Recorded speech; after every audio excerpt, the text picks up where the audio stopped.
Okay, welcome everybody. Just want to say a big thank you to the people we have on the call at the moment. I've managed to rope Brian Longbottom in to actually appear on one of these calls and participate. So, as you know, he's DOC in Cheyenne and part of the staff at LCCC here in Wyoming. We've got Mark Biaggi on the line, who is a scout for US Soccer. He's the ODP region head coach for the 2007 boys. And there's DOC down at it's Vale Soccer Club, right? That's right, Vale Soccer Club. Correct. Down in Tucson. And then we have Luis Trejo on the line. He is the assistant coach at University of the Pacific out of Sacramento, and is a coach at San Jose Surf as well. So just wanted to get some current and former colleagues together and just have a chat about where we are right now in terms of the landscape of youth soccer across the US and college soccer to a certain extent. What impact COVID-19 will have on youth soccer. And just have it open the discussion up just to see if where this is going to land everybody, basically. So firstly, thank you everybody for joining me. I appreciate your time is precious at the moment, so thank you for being part of the discussion. First question I have for everybody is, what is everybody doing with their lives at the moment? Like, how has it impacted your day to day? Are you still actively working? Are you putting online content on? Mark, I'll direct that to you first, since you're a club DOC and have been involved in one of the bigger social media online content group things that have been going on with PDX and those guys out in Oregon. Yeah. So what have you been up to? Yeah, good question. So really for us, it's been an opportunity to expand in our delivery of soccer content to kids and families. It's and how we've tried to look at it is, can we start to implement more of these things into our normal club experience, quote unquote, when we get back to a bit of normalcy, right? Maybe Zoom meetings where we're doing tactical things, or parent meetings are now via Zoom. We also did a social media contest you're referring to called Virtual Club Challenge, where there were 30 clubs across the West Coast that were involved in 6 various challenges.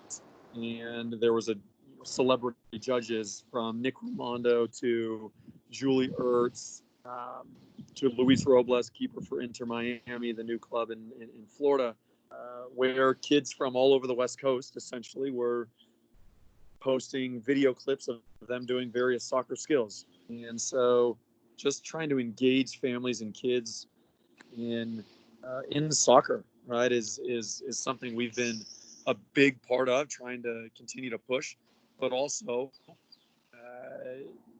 hopefully it'll be something that we continue to add to our regular programming once we get back to the field and things get a little bit back to normal. So it's been really beneficial for us and our families to do to work with other groups and to try to provide some of these types of things for kids. That's good. Luis, as somebody who splits their time between coach and college, I would assume that stuff has come to a complete halt, or have you been able to act? I mean, obviously there is a recruitment process and there's all that sort of stuff. How has it affected the day-to-day operations at a college level? For us right now, is the kids just finished finals, so now we're able to go over video with them. We broke down hours of game footage from the season, and now we're going back and really going into depth by position with lines. We're scheduling Zoom meetings with the players to discuss, their roles, and basically it's given us the opportunity to spend more time in video to show them, this is what happened during the season. This is how we could improve, because we came on as a staff pretty late, so we weren't able to go into depth before the season. I mean, we started my first day was August 1st, so we didn't really get to spend so much time with them in the video in the classroom. So this has given us the opportunity to pretty much teach them our philosophy, what we want out of them, and it's been good in the fact that we're hammering them with videos, and they've been really responsive to it. Luckily for us, we have a strength coach that does a really good job, and he's been providing them with home workouts, and then we give them individual exercises they could be doing at home on their own. Obviously, we have players from Europe, from Asia, so it's a little bit different on the time schedule, but we've been able to get on Zoom calls weekly to discuss, just to stay in contact with one another. Yeah. What about, I mean, for those who are listening who don't know, my understanding is on Wednesday, the California Athletic Association came out and said there'd be no NCAA activities in the fall. Is that what's the next 6 months going to look like for you guys? That's for the Division II league down south, which is in LA. They pretty much came up with that. So far as I know, we're having a season. I think the NCAA sent out a email today saying they're planning on having a fall competition. So as of now, we're preparing. We sent out our fitness packets. We're sending out more video and individual skills that players should be working on at home, and we're preparing for the season. What about at the youth level? Are you getting the same messages in California regarding coaching at club level? For now, we're not allowed to. Right now in Northern California, all clubs are stopped. It's a tricky time because of the tryout window. So everyone might start having virtual tryouts, which I'm not sure exactly what that is, but it's getting into a point where everything's virtual. I know at the club I'm at, we spend a lot of time and hours sending out skills and ball mastery videos, but that's pretty much the extent of what we could do. In the San Jose area where I'm at, fields are locked. I mean, there's caution tape around them that you can't even get in. They were citing kids. So everyone's been pretty much idle. So Right. Yeah. Brian, what about you guys? Obviously, your recruitment process at LCCC is slightly different to a larger D1 program. How do you anticipate this stuff playing out for you as a college coach, and then what impact has it had for you as the DOC in Cheyenne? Yeah, as far as recruiting, being a junior college, and especially in Wyoming, we take pride in kind of recruiting kids from Wyoming. So our major source of recruiting in Wyoming is the high school tournament, or the high school league, the high school league season in the spring. Since that was completely shot, it's more of a struggle to find those Wyoming kids. So yeah, just the opportunities to find the players has been drastically slashed. Luckily for us, we're more so recruiting the 2021s, so we'll still get a chance to look at them. We're basically set for this class coming up. But for a lot of teams, a lot of junior colleges, losing a spring season to recruit players is a massive blow. What about your return to play at club level? When do you anticipate that taking place? Yeah, that's a great question. That seems to change every other day as well. Yeah. Recently, we had our city started to allow baseball and softball. So with a handful of restrictions. But you can imagine I got phone call after phone call saying baseball and softball can play. Why can't we play soccer?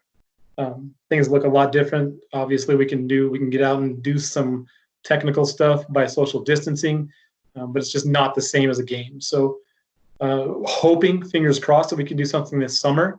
But there's really, I mean, I can't wave my magic wand and tell you what day it's going to be. I wish I could. So I'll open this up to the three of you. I have a question. How do you think this will impact the pay-to-play model that we have here in US youth soccer? So, when we talk about pay-to-play, the kids pay their money in June for, an August through May season or something like that, on the assumption that there might not be as much expendable money sitting in people's bank accounts. And for those of you who do have paid staff, what are the longer term effects of COVID-19 on US youth soccer and the pay-to-play model? Mark, I'll pick you out first since we seem to be sort of lapping around.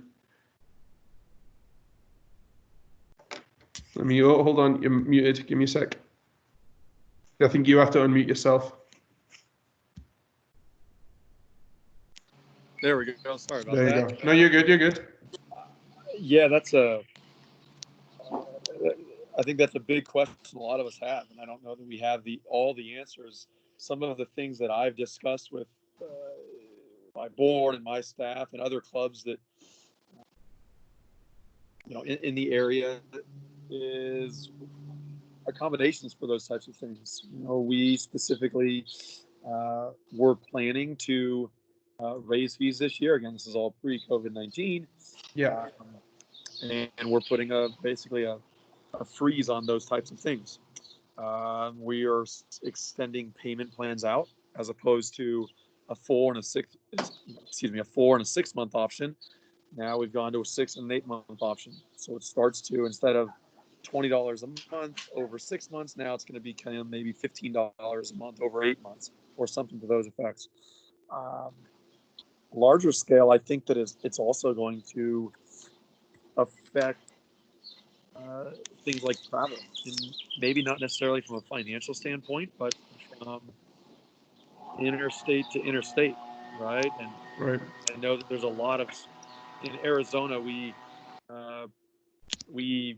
are dealing with COVID-19 a certain way, but there's probably not a lot of desire from people to go out to maybe Surf Cup or things like that might have higher infection areas, right? So various leagues or various tournaments may be affected, and that's really where I see some of the issue, or not issue, but just some of the things that people are going to have to take into consideration.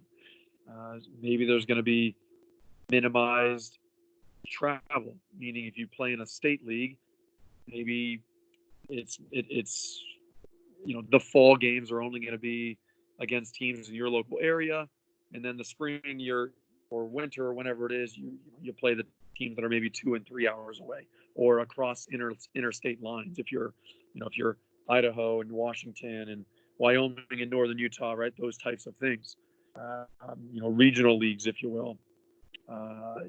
From a financial standpoint, lastly for me, we are exploring ways with local businesses and local things to try to raise money and raise opportunities to try to keep our fees minimal and try to help those in need, which is difficult because obviously businesses right now are but those are at least those are some of the considerations we're trying to work through, because I think each club is going to be affected a little bit differently, just geographically and economically speaking. But those are certainly things that we're in discussion about and trying to keep it as cheap or as low cost as possible. Makes sense. Luis, in Northern California, obviously you're at Surf, which is one of the bigger programs in that part of the world. 2 questions for you. Obviously, the financial aspect of playing at a club of that size can be as bigger than most of, certainly the clubs that the other 3 of us on this call are involved in. Do you see it having an impact on the number of players that you have in your club? And then second question, are Surf going to be part of this new MLS elite player development pathway or whatever they've termed it? You might have to unmute yourself, bud. All right, there you go. Yeah. For the first question, it's going to impact us a lot, because we run 4 tournaments that basically helps us raise money to put back into the club to aid with our, registration fees and whatnot. We're a club that's in a diverse community, predominantly Hispanic. So we already try to cut the cost of the kids' registrations and fees. So a lot of it's taken care of by the tournaments we host. So, that's going to really impact us a lot right now. As far as moving forward, I'm not too sure. We're trying to figure out ways of making sure we're able to retain our players. Like I said, right now it's a tricky time in NorCal because there's a lot of clubs that are going to dissolve just because they don't have the funding. So I think we're always going to have the players. I think our club might even add more teams. It's just trying to survive the next couple of months. That's the difficult part because we don't know when we can start. And then, sorry, just to build out on that a second before we move on. How, in terms of clubs shutting down, are you talking about one or two in the area? Are you talking about a significant amount of clubs, youth soccer clubs, not being able to operate anymore? I feel like there's going to be a few. I mean, Northern California has a lot of clubs. Someone gets upset, they gone off and they start off their new club, and I think those clubs are going to find it difficult to stay adrift. I think they might dissolve because financially they won't be able to do it. Some of the bigger clubs are going to be able to survive, obviously, this pandemic. For us right now, there's De Anza Force, which is a big academy, San Jose Earthquakes. With the announcement of this new MLS league, there's only 4 teams from this area that got into it, which is De Anza, San Jose Earthquakes, Silicon Valley, and Breakers out of Santa Cruz. We're a relatively new club, so we didn't really look to get there yet. We're building towards that. So right now for us, we're really impacted by that. Okay. Brian, obviously your club and the club that I oversee on a daily basis, we play our leagues down in Colorado. As Mark sort of alluded to there briefly, what do you see as the hurdles for getting your players and families to travel to Colorado to play league games in the fall? Yeah, I think that's the major thing. You have, like I talked about before, we have to wait on our governing bodies to say yes, it's okay to get out and play. Yes, you can gather. But the bigger thing is, are the parents going to let their kids go play soccer with other kids? How do you do that? I don't know. You can't tell a kid or tell a parent that yes, your kid is completely safe from germs when we go out and play soccer. It's just not. It's not a thing. Yeah.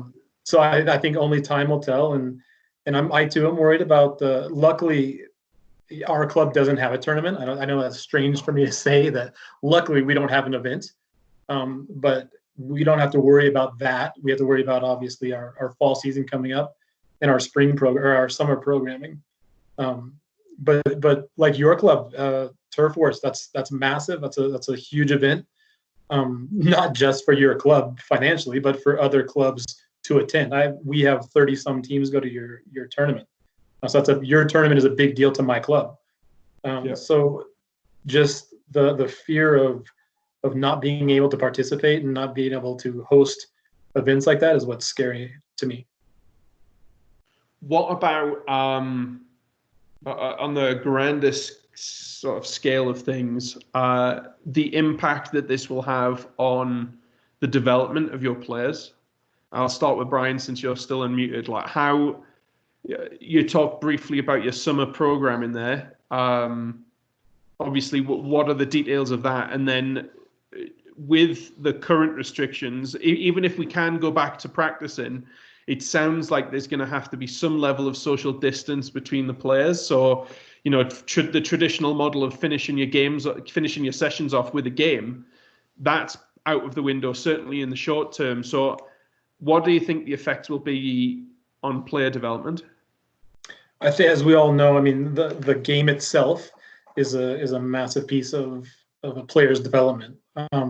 So not having that, I think it will affect it. But what they are getting is more technical work, more challenges that way, whether it be virtual or when we can. So our club, we're planning on giving some free summer programming. If we can have contact, then maybe we'll set up a little 2v2 league, 3v3 league, whatever we're allowed to do. Other than that, I mean, it'll probably just be some technical training nights where you have a coach standing in front, and almost like an aerobic session when everyone's just standing in front of you watching, stretching. Where maybe we might even put on some music and make it an actual aerobic session. Turn it into a Zumba or something like that. Yeah, I even thought about. I talked to somebody yesterday. We should just start a foosball league, a human foosball league, with 6-foot poles between our players, and I mean, I think that's the new route to take. There you go. Mark, you I guess you're heavily involved in USYS and have been in USSF stuff as well. And the big shift for the federation in terms of coach education has been to go to a game format, right? Teach the players through the game, and moving away from the old dribble around cones, do it on your own, the Curver, Rennie Mullenstein, all the stuff where like the ball mastery stuff has sort of taken a back seat. Do you see big changes coming from the Federation in US Youth Soccer in terms of how they deliver their coach education? You'll have to unmute yourself again. Sorry, bud. Yeah, I think part of it, we'll just start with the obvious that right now U.S. Soccer has closed down all coaching education for, I believe, until July 6th. Yeah. And so we're talking, that's about a 4 to 5 month span where coaches aren't being educated, whether it's an A, a B, a C, a grassroots license, those types of things, right? And so I certainly think that that's going to affect a small percentage of people, and obviously maybe a small percentage of kids, but for the foreseeable future,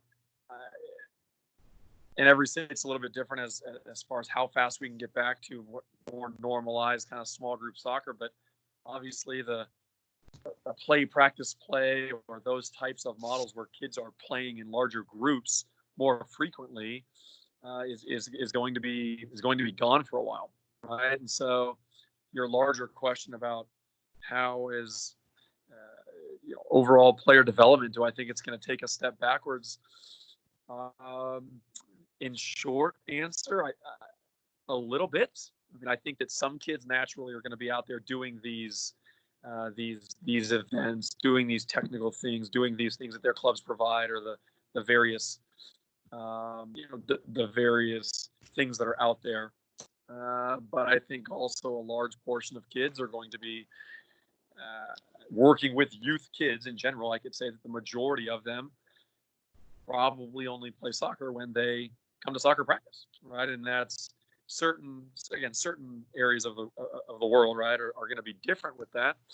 But there's certainly a large percentage of kids that maybe don't train at home or don't have those kind of training regimens anyways. And so now it might be, it's I know for a lot of kids and a lot of coaches that I've talked to, it's even more excuse to sit and play the video games and to do those types of things. So for me as a coach, I've tried to go the opposite way of it and say, hey, take advantage of this time off and learn a new skill, whether soccer specific, hopefully, but learn something new that you can bring back to your club environments, your high school environments, your college environments, whatever it may be. Because you do have some time at home and you do have some time to, as we all talk about, work on those ball mastery skills. So I've been trying to encourage that as much as possible, but being ultimately probably 6 months away, maybe for certain states even more than that, away from playing in small-sided indoor regular games, when I think, and that maybe for certain states could be, we're talking September 1st, that could be still keeping fingers crossed. I think that taking 6 months off of anything is going to be a little bit detrimental. I don't think it's unrecoverable, but I think we're going to see some interesting areas of in need of development when they come back, for sure. Luis, I got a question for you, because your demographic is certainly different to what I experience here in Laramie, Wyoming, and what Brian experiences in Cheyenne.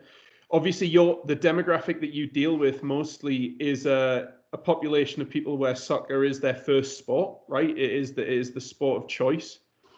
Are they still going to get the chance to play outside of scheduled practices? Do you think you'll be able to drive down the street and see groups of kids playing together, or is that a thing of the past at this point? I've already seen it. There's already Yeah. There's already kids playing on the street at the schools. They jump the fence, or they're playing on like basketball blacktops. So the kids are already playing. It's just, the biggest concern and worry that I have is the ones that are not doing anything, because for the most part of the first couple months with our club, everything was a Zoom call, and there were some kids that didn't even have access to a computer or let alone a phone. So, my biggest concern is those players. And I know a lot of them right now, they're saying in the school districts here is they're being impacted not only by soccer, but by school, because they're not even in the classroom. So I'm worried for those kids, because they may not have the resources, or they may not even, maybe they're just sitting at home all day, just playing video games, eating chips. I don't know. So a lot of the nutritional aspect of that, fitness levels, touches on the ball, it's going to be all over the place, I think. So I think it's going to be interesting to see which players are at home honing their craft on their own, and which ones are just sitting on their butts playing FIFA. When you do return back to playing in Northern California, do you like us? Your fall season starts first, second weekend in August, something like that. Something like that, yeah. So, assuming that this social distancing rule goes through until at least then, will the leagues that you play in allow you 2 or 3 weeks to get the kids in and practice and then go back to games, or will it be like kids turn up on a Saturday morning and they're playing from day one? No, the organization NorCal does a really good job of educating and providing, I guess what do you call it? Back to play. They have the return to play policy type stuff. So everyone, I think they'll give us enough time to get back, and I think they'll understand the kids have been away for so long that they need to get touches on it, and just to avoid injury and whatnot. They can't just throw us back into games right away. I guess so. That I was going to say that sort of leads me to my next question to the group, is that assuming that, let's say, by August 1st, there's everybody in the country lifts their restrictions, soccer is allowed to take place. Will the kids and the parents come back? Do you think we'll see the same numbers that we saw last fall, or do you think we'll see reduced numbers at club level because of the apprehension of putting their kids and their families back into that environment, with COVID being a threat? I'll let Brian, you can take the lead on this one. Like I mentioned before, I think it will be an issue. There's going to be some parents that want their kids to be out there immediately and get involved right off the bat. There's going to be some parents that I think aren't going to want their kids to be around anybody for a while. And then there's the people in the middle. So I think we will see a little bit of a decrease in numbers. I don't think it's going to be a huge decrease, hopefully, fingers crossed. But I think as a parent myself, I want my kids to be out playing and socializing and getting back to a little bit of normalcy. So I'm hoping that others follow me, but I'm not surprised when others don't. What about you, Mark? Obviously, you've got kids yourself, so you can speak to this a little bit as a parent and as somebody who's running a soccer club. Yeah, I think that it's state by state, certainly, because Arizona, I would say that the majority of people in Arizona are not as concerned. I think everyone's maybe a little bit concerned to it, but there's varying levels, obviously, like we were saying. But I would say in Arizona, we are not as concerned. There are more people that are willing and wanting and desiring to go back to a state of normalcy sooner rather than later. Our universities have just come out about a week and a half ago and said that we are holding fall classes regular, which start around, August 20th or so for us. Today is actually our last day of our stay-at-home order. and Okay. also our soccer restrictions are being lifted. Not fully. We are going back tomorrow. Practices We are allowed first. to, correct, with Right. social distancing guidelines, and we're calling it phase 1, which who knows how long phase 1 will last. It could be 6 days, it could be 2 weeks, it could be 3 weeks. I mean, it always depends obviously on what the curve is doing, things like that. Mm-hmm. Right. So and for me personally, and again, these are just my views, I agree with what Brian was saying. I'd rather for me personally, for my kids, I believe that there's more benefits if they are out socializing with friends, getting exercise, doing those types of things, than and expressing to them, and also with my wife and family, expressing to them the concerns, and also making sure we take our actions to just be smart during this time, which again I think is good anyways. I think that's good. Some of these are good protocols to Continue with beyond COVID. That's what you're 100%, saying. Yeah. 100%, right? Yeah. Luis, I have a question for you, because obviously you're based in California, where it certainly sounds like from the outside looking in that you're going to be under some of the most strict restrictions than some of the rest of the country. Certainly in our region, anyway. Do you think teams, clubs from say Arizona or New Mexico or Nevada or even Wyoming or Idaho, because we are going to be able to be allowed to practice as of Saturday, will we have some level of advantage when we do eventually come back to going to these tournaments where we play the California teams? Do you see clubs from other parts of the country having an advantage over clubs based in California? To a certain extent, yes. I think, obviously you guys are on the fields sooner than we can. I know Los Angeles County, their stay-at-home is until the end of July. Yeah. So ours is as we know, is May, at the end of May. But they're talking about extending it. Obviously, you talk about experiences on the ball and action. So if you guys as players are practicing and, already ahead of that, we're going to be behind. It's been since end of February, end of March where we've played. So, like I said, it depends on our players, and it's going to be interesting to see the level. So, I mean, in general, for those who do or don't know, when we take our teams to national level competitions like the ODP Championships in January, for example, typically the California teams, whether it be Northern California or Southern California, tend to dominate those events. Yeah. Do you see in the next 12 to 18 months a bit more of a level playing field, or do you think just that the level of natural talent in California will still be demonstrated and they'll still dominate in those events? I think, the talent will be there. It's just maybe they'll be a little bit rusty. Like I said, it's gonna be hard to see, just because there's a lot of talent, especially in Southern California. Those teams tend to rely a lot on their physical attributes and, technically strong, fast. So it just depends on how much time they get to play. How many tournaments or games they get to experience before they're able to even play against outside states. To be honest, I think it's going to be a while before that even happens.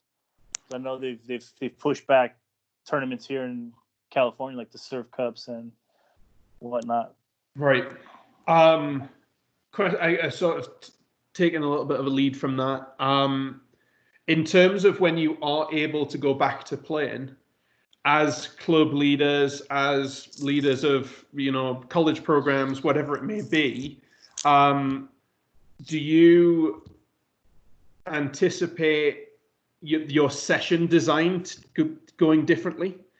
I'll throw this back on you, Brian, a little bit. Do you think that the way that you go about designing your sessions and delivering them to your coaches or delivering them to your players is going to look different into what you might have done in a situation that's not COVID? Yeah, it's going to have to look different. I think it has to look different. We've debated this a few times too. As soon as we're allowed to get back on, do we train on Monday, have a game on Tuesday, game Wednesday, game Thursday, training on Friday, 2 games on Saturday? Do we throw it all back in all at once and just go at it full bore? Or do we ease them in? Do we start with some technical training stuff on a Tuesday? Maybe then we come in on Thursday and run something small-sided, extremely small-sided. So yeah, I think you have to, in my opinion, I think you have to cater and tailor your training sessions for the times now. I've spoken to you about it too. There's a lot of little red flags now. You have to share pennies. Do we share pennies with players? There's so many little things. Our club is talking about buying a couple thermometers to take temperatures when a player comes onto the complex. So all of these things are going to add up to just an automatic change in your training session. Yeah. Mark, do you, as a club leader, somebody who deals in youth soccer a little bit more than college, like the other two guys, when you start to hit the fields again with the coaches and the volunteers that are in your organization, are you going to be actively telling them as a director of coaching, look, your sessions, you have to be 6 feet apart. You have, it's going to be passing and receiving if you're going to be interacting with another player, or are you going to go to a 1v1, 2v2, 3v3 model? What is that going to look like for you guys? Yes, so we were just today it was finalized from ASA, which is our governing body, Arizona Soccer Association. The various phases, and I earlier I spoke to phase 1. So there's 4 phases that we have come up with here as Arizona Soccer Association that are going to be the guidelines for our return to play starting tomorrow. So my club is starting on Monday, but and it's placements, it's tryout time, it's placement time and whatnot since May 1st. So tomorrow or Monday, phase 1 essentially is technical, very individualized things. Players are 10 feet apart. There's a number of characteristics or guidelines that we are going to adhere to. No more than 30 participants on a field, and a participant is anybody from an athletic trainer, a coach, a team manager for whatever reason, and players. So if you have 3 coaches and 2 athletic trainers and 28 players, that's too much, right? So obviously trying to deal with those circumstances. Again, phase 1 is our guidelines like that. Parents are not to mingle in groups and try to be respectful of social distancing things as they're in the parking lot or what have you, right? And again, they did their best, and I think part of the thing that to answer a lot of these questions, and we're dealing with it just right here, just because we live in various parts of the country, every city, state, and organization is dealing with this a little bit differently because Phoenix, for instance, is 7 million people. Right. And so the city of Mesa, which is East Phoenix, has their own governing government. City government, yeah. Mm-hmm. Yeah, of course. And then obviously Glendale and Scottsdale and Phoenix and Ahwatukee and Chandler. Well, there's 10 to 12 just in Phoenix alone, right? And obviously Phoenix is a larger city, but if Mesa closes its soccer fields until July, but Mesa Soccer Club, well, where do they practice tomorrow night, right? Right. Interesting. But we have tried to, and I say we as part of Arizona Soccer Association, we have tried to kind of throw a net that is kind of, hey, these are just guidelines. Right. It's obviously different for everybody, but ultimately our CEO, he says, hey, folks, try to understand we're kind of in this together and we're trying to get through it. And it's we don't have all the answers because tomorrow it could change. Right. So for me specifically, it's trying to adhere to those. And in response to my coaches, Sunday night, we have a Zoom meeting with my coaching staff. And I'm going to be saying, this is what it is. This is how you design your sessions. And I'm going to actually give them the session, which I usually don't do. Right. But for definitely placements, I'm definitely doing it. and just saying Sounds this is what good. we're all going to do, so that everybody's got their own 10 by 10 box or whatever that may look like, especially for this first week. And then as we get into our summer programming starting June 1st, we'll see where maybe Arizona's into phase 2 by then, which starts to become more small-sided 4v4, 3v3 plus 2 type of things. Right. And then phase 3 for us, so is back to game like, and then phase 4 is no restrictions. Right. So Yeah. regular everything. Right. Makes sense. We don't have a guesstimation as to how long those are going to take. A couple weeks is probably, it's a safe bet, but obviously there's some patience on that, right? Luis, I know you have to jump out at 4:45 our time, 3:45 for you. So I have one question for you before you go. Obviously, you're heavily involved in the recruitment process at college level.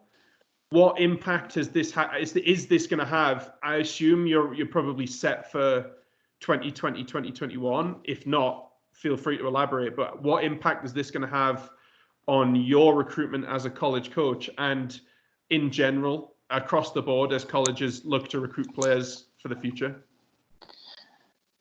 It's been detrimental. Like I said, I started in August, so we didn't really get to bring in really our recruiting class. So this spring was going to be the most important spring for us to start looking for 2020s and 2021. But with the cancellation of all the tournaments and club soccer, we've been limited to what we could do with players. Luckily for us, I spent the month of December in Europe, so I got some international players. But even then, you don't know if they're going to over. Yeah. And then, those players, for example, we have 2 guys from Spain coming. They've been in lockdown longer than we have. Like They couldn't even leave their apartment. So, it's going to be a challenge for us to establish that recruiting for the fall. Have you been able to have contact with the recruits that were supposed to be coming in this fall? Have you been able to deliver your content that you've been given to the existing players to them?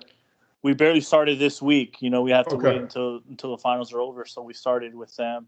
We're still getting kids admitted. That's been another issue because of, say, TOEFL test scores and SATs and all these exams they need to take. I know the SAT, they've come out with different guidelines. You don't have to take it anymore. TOEFL scores, there's Duolingo online tests now for English placement. So there's been a lot of different changes. There's a lot of domestic kids that were relying on getting a higher SAT score, and now all the SATs are postponed. So it's been a challenge, for kids that we're trying to get into our school. Have the school reduced your budget? Not yet. Okay. As this extends, I can see it. It's just we didn't spend anything in the spring, so it's all up in the air. I mean, we don't know exactly what's going to happen.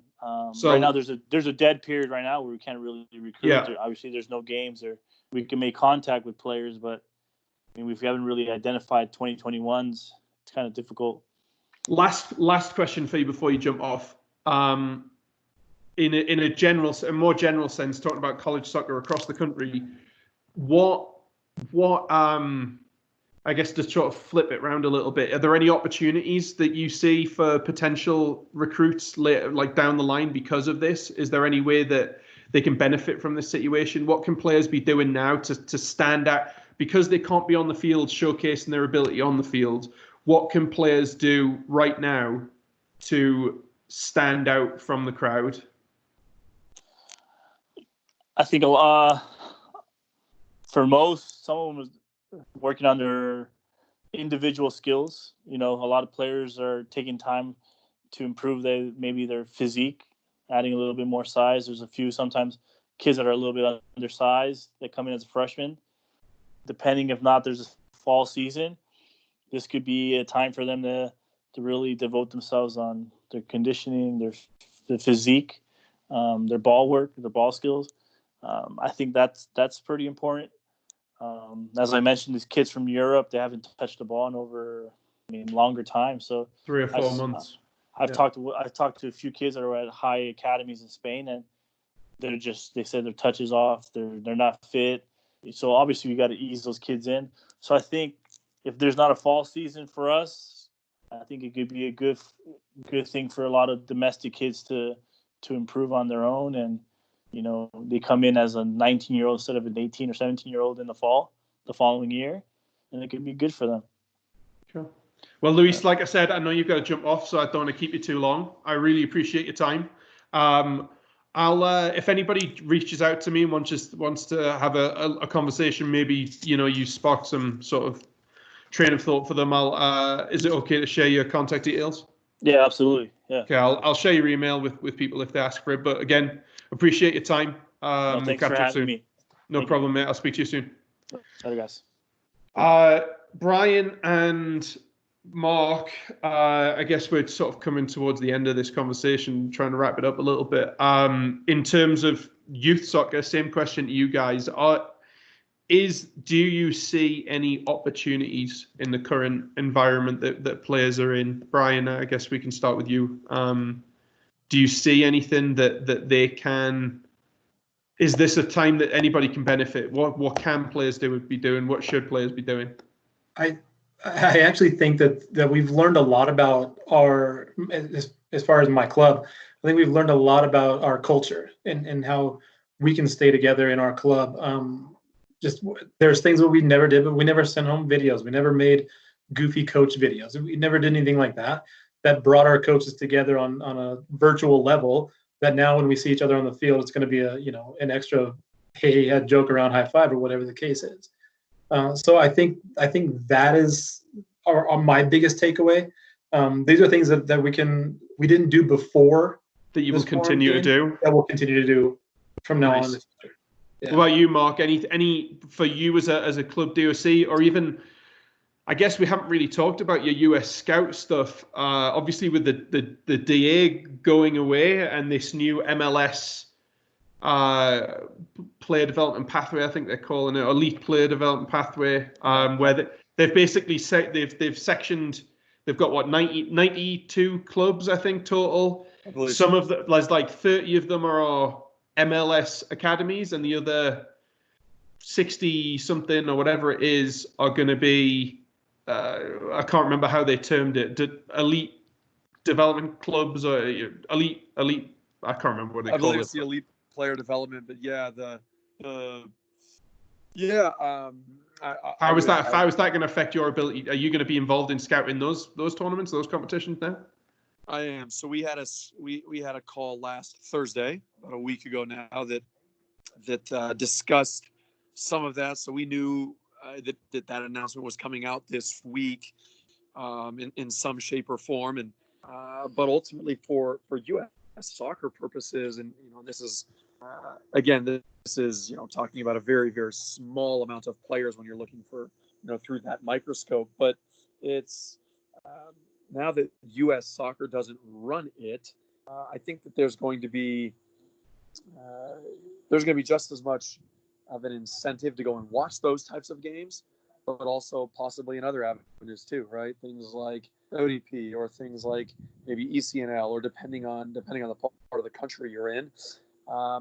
Just sorry to interject. Your role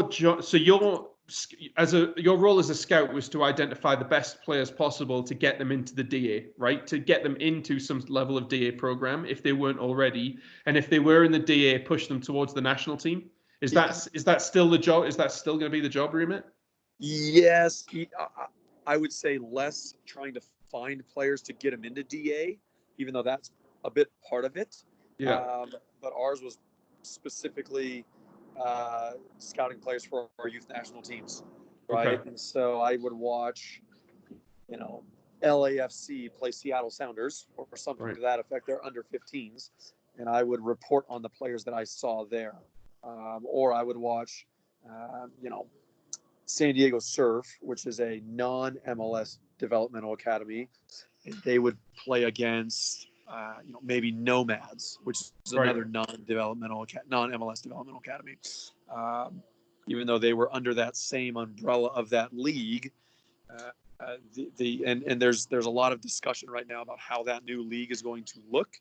So, yeah. So that was my next question is, so those non-MLS academies that are not the top tier now, will you be scouting those games to push kids towards the top level academies, or will it still be bypassing that and going straight to the national team? Or you may not even know this information yet. I might be jumping the gun. A little bit. No, these are great questions. A little bit. I'll say the little bit that I do know, I cannot share at this point. Okay. But what I do know is that ultimately, yes, right? I mean, we as scouts are looking for. I mean, I'm a network scout, and so I report up the chain, right? And we're looking for the best players, and usually on the male side, the boys' side, they are in those MLS developmental academies. Right. Right. Okay. Statistics show that the majority of our youth national team call-ups are coming from those types of environments. Will that continue? I believe so. Will there be always exceptions to the rule? Of course. Right. Of course. Right. Kids continue to develop in a variety of areas and a variety of ways. But ultimately, I think that by the creation of this, and now even they're calling that kind of 2 stages, right? Where you're in the MLS league or you're in that elite club league, if you want to call it that. Mm-hmm. There's still a little bit of that differentiation between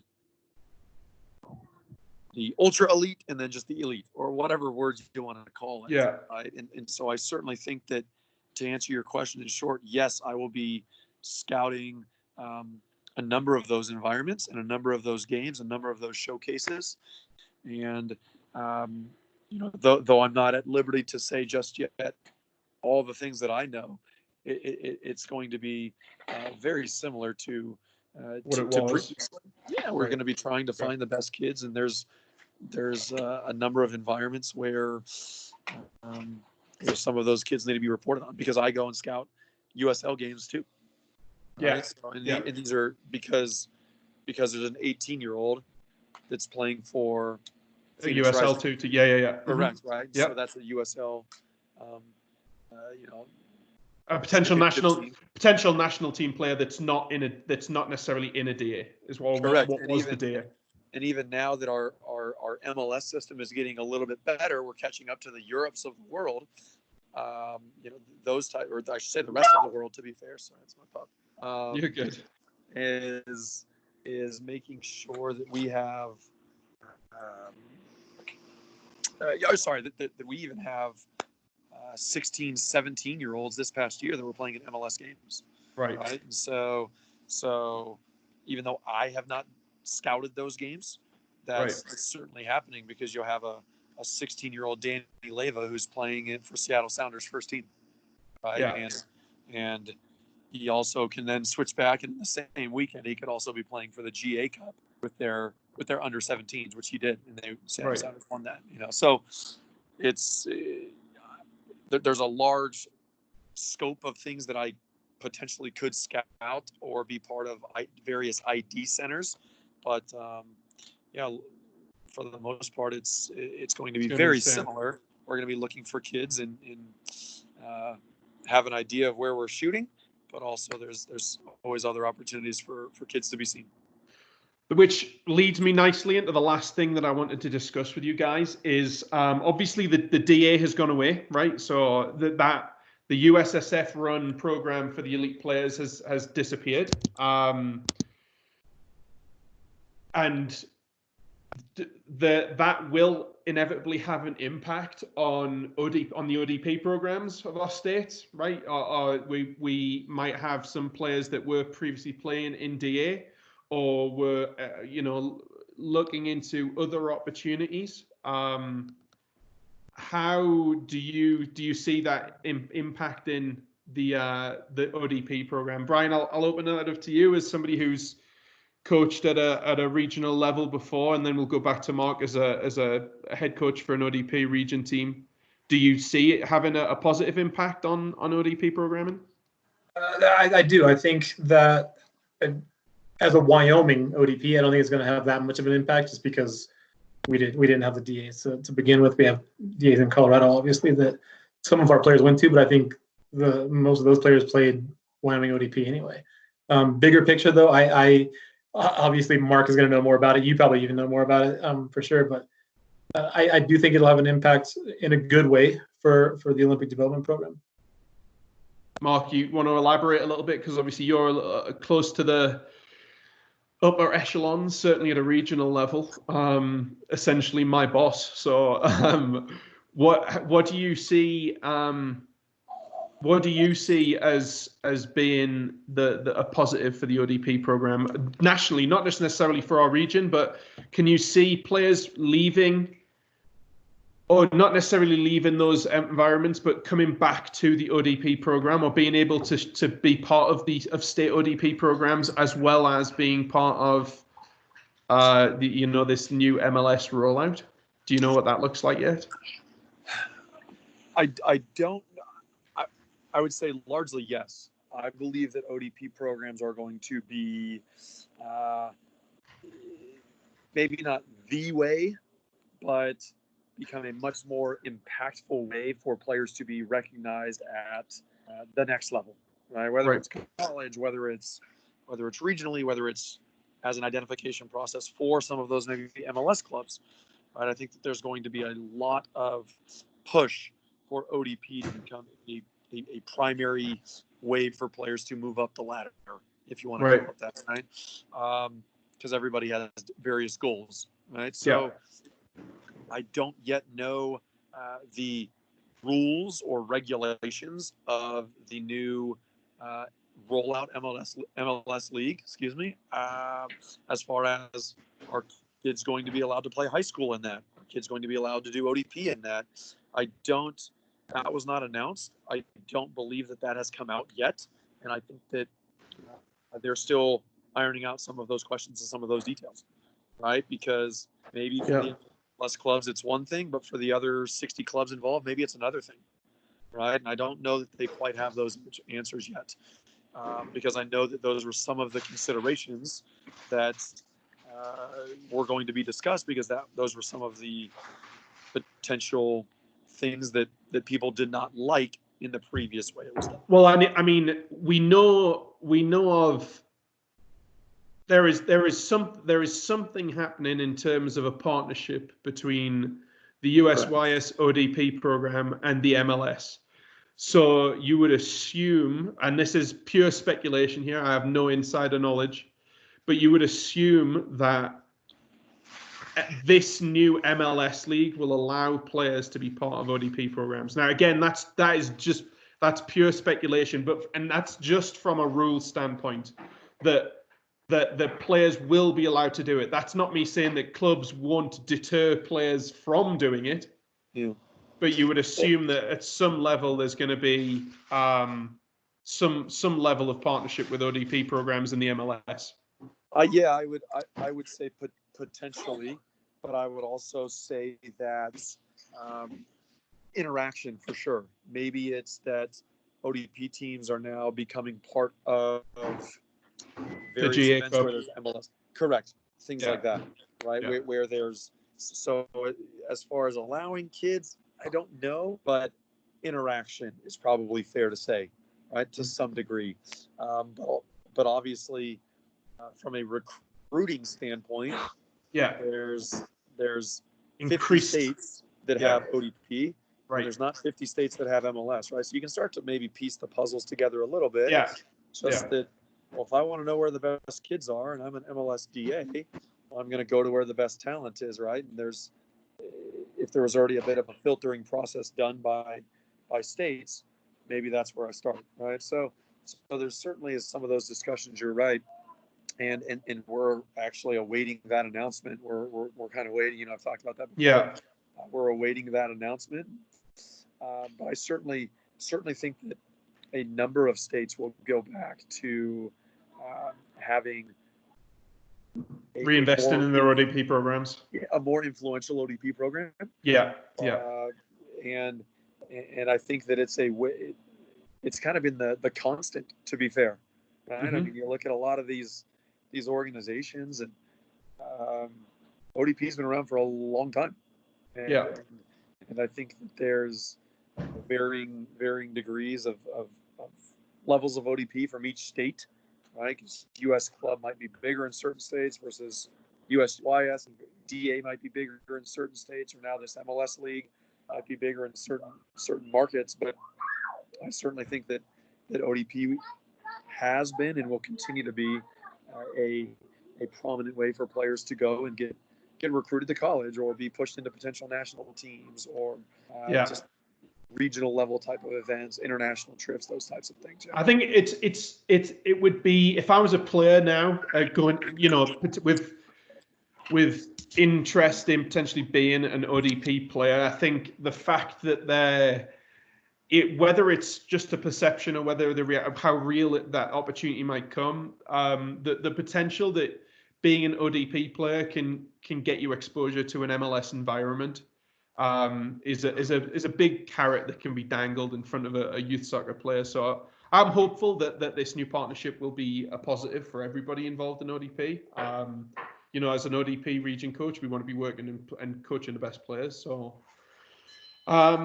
look, gentlemen, I really appreciate your time. I know, certainly, Mark, I know you're a busy guy. Brian, I have my doubts about your workload. But I do really appreciate your time, gentlemen. Good to catch up with you. Good to talk about some of the things that we're all experiencing from around various parts of the country. Obviously, Lewis was with us before. I know Brian, his information is readily available here in Wyoming, but Mark, if anybody reaches out, you okay for me to share your email address and anybody who has any questions? Sure. Sounds good. There's only a couple of people left on the call. I see Gabe, George, and Joe. Do you guys have any questions for the guys before they leave? When I say for the guys, it's probably directed towards Mark. Nobody wants to speak to Brian. I haven't listened for the last 45 minutes. We're good. I'm curious. A quick question. This is Joe Vasco.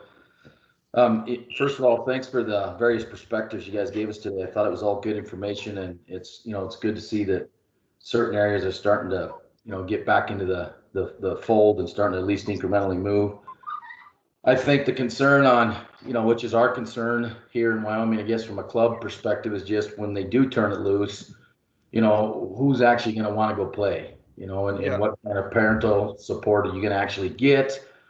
So even though the green light's there, how do you do it, and how do you make it move, and how do you make it effective? So I think that's going to be a challenge. So anything, that Mark, that we can glean or learn from your organization, obviously, that would be value adding to us. But on the funding, just specifically around funding, it was brought up, I think George touched on it earlier. It was brought up, the funding piece, I've seen a lot of talent in soccer not play because the funding, they just couldn't make the funding work. And I think, as we move forward, that's probably going to become worse, just the financial position that some of the families, the parents are in. And so that just becomes bigger. And so I'm just curious, has anyone explored, have you guys explored or anyone heard of any potential additional, funding opportunities for youth sports and specifically soccer? Guys, I'll direct that towards you before I jump in. If you can't answer that, that's perfectly fine as well. I haven't, other than the the SBA loans, right, where you're talking about the small business loans, and obviously those aren't directed towards soccer specifically. It's just across the board. I would say that no. I know that we in Arizona, we've been having weekly directors meetings, and that's been something that's been brought up, and certainly the state is aware of it. I have not heard of anything specifically to address that. And I think a lot of it, to be honest with you, is going to be individual clubs making decisions or trying to raise money or trying to cut costs when and if they can, right? Because I don't see tournament costs going down because those are too much money makers for other clubs, right? I don't see certain things like that necessarily going down, unfortunately, because again, the pay to play model is here to stay in this country, and hopefully there's ways we can help I do know that, Joe, that as a registered 501c3, the WSA and sports organizations within Wyoming that are 501c3s, there is a government fund for 501c3s that can be applied. You can apply to it to receive additional funding. I don't know anybody who has applied for it, and I don't know if the people who do apply for it, what level of success they have. But I would suggest maybe touching base with Lisa, the executive director in the state office, because she might be able to point you in the right direction for that financial support. Brian, do you know anything about that? I know that it comes from state legislator, so it would be you would apply through the state of Wyoming, but it's federal grant, if I remember. I don't know anything about it. Joe, were you talking about like funding for clubs, or are you talking about an individual funding? As you're aware, the better you are, the more you're going to spend because you need your player to go to the next level, and all that costs money. Are you talking about the player, or are you talking about club funding? I was more thinking club funding, Brian, but Okay. I mean, at the end of the day, it's, I think some of the club funding can be funneled in the right direction to promote that type of development that you just talked about, right? But I mean, really either one. But in my head, I'm more thinking from a club side, and we have in the past as a club, if there's a certain kid that just from a financial standpoint couldn't make it, from a club, we've waived some fees and purchased the jerseys or done whatever we could to help, so. Obviously we would help funnel it, but it's really either one, because I think that, I mean, even from a fundraising standpoint, right? You can't do anything, right? Stay home, close your door, and that's it. And so, even our fundraising's been cut to almost zero. And so, it's when we get out, we're behind the 8 ball anyway, and then you're not going to have all the financial backing from the parents necessarily. And I'm just concerned that piece becomes bigger and we lose even more kids. So Joe, sorry to jump in there. I know there are clubs that have gone through Colorado Soccer Association to try and get some of this federal funding for 501c3s. Like I said, I don't know if they've received it. I don't know what level of success they've had with their applications. But what I will do is I'll dig a little bit deeper for you, Joe, and try and get you some information on that. Very good. Thank you. No problem. And just the second question real quick is around engagement, player engagement. What things have you done that you guys have done successfully that, in terms of keeping kids touching the ball and staying engaged with soccer? What sort of activities have you done in the past several weeks or couple months or whatever? Good. I'll let you answer that one, Mark. Go on, because you've been part of a bit of a bigger sort of social experiment, let's call it. Yeah. Specifically challenges. I mean, I found I think, right, the one of the primary reasons that we engage in just sport as a human is the competitive nature of it, right? There's certainly the teamwork and the relationship building and all of the all of those type of factors are part of it, but finding a way for kids to compete and people to compete, and even if it was a friendly competition, like I said, I within my club doing first one to send a 10-second video back to their coach of 10 juggles with their right foot, and something very, very simple, but then all of a sudden it's getting kids to go home and do something, and maybe there's a club scarf given out to the kid as the winner or something like that, right? So there's a little bit of incentive for the kid, but there's also a bit of a competitive piece to it, where we also did part of the toilet paper team juggling thing. I'm not sure if you've seen those, but yeah, I have. Yeah, and you juggle and you kick it out the side of the screen, and we've done that. And so then our 2010 boys challenge our 2008 girls, and our 2008 girls challenge our 03 boys. we've been posting it on social media and doing those. And then from the larger standpoint, yeah, we had, like I said, 30 clubs doing something pretty neat. That was, where the winner would get, a signed jersey from Luis Robles or Julie Ertz, or, those kind of things, right? And Skills, SKLZ was involved and was offering some rebounder goals for the second place prizes, right? So doing things like that, and then just the Zoom meetings and just individual things like that. So it's a lot of it is trying to just stay with it, right? I mean, it's easy to send an email, but I was probably seeing the specific teams that I coached. I was probably seeing them at least once a week, and then sending an email or a challenge or something at least 2 to 3 times a week.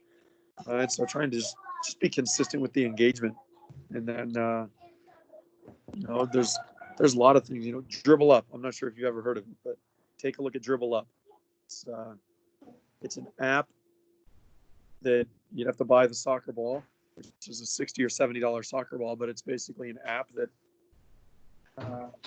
records you, and there's stat boards and things. It's a really cool app. My son has it. He does it all the time. Again, it's called Dribble Up. If you Google that, you'd find it. But that's just another unique way. That's kind of one I throw out there to people. Yeah. What about you, Brian? Got anything to add? Nothing really. Like Mark said, just some challenges. Everybody's competitive with our college guys even, and we have a Map My Run. I know it's not soccer, but it's fitness related and running. You get on a Zoom meeting and you tell the kids that, look, Omar ran 2 miles in 12 minutes and 30 seconds, and 6 other guys' ears perk and they say, oh, 12:30, that's nothing. I'll crush that. And then all of a sudden you have those guys, creating competition between themselves, beating them or trying to beat somebody in some sort of way. But more so, I think we're in the soccer world, so we're always concentrating on the soccer side of things. But I think these kids, their worlds have been just flipped upside down and shaken. Yeah. So I think just getting them together, I encourage my coaches to reach out to their teams via Zoom meetings, get them together somehow, play games, do some sort of trivia, whatever it is, just to stay in front of them, stay engaged, and try to make them comfortable. Let them see their friends online, let them wear goofy hats, whatever it is, just to make something, to make them just feel like they're wanted, like they're part of something. Part of something. Yeah. Sure. Yeah, that makes sense. Good. Thank you. Anybody else? George, I see you're still on the line. You've normally got some good input. Anything?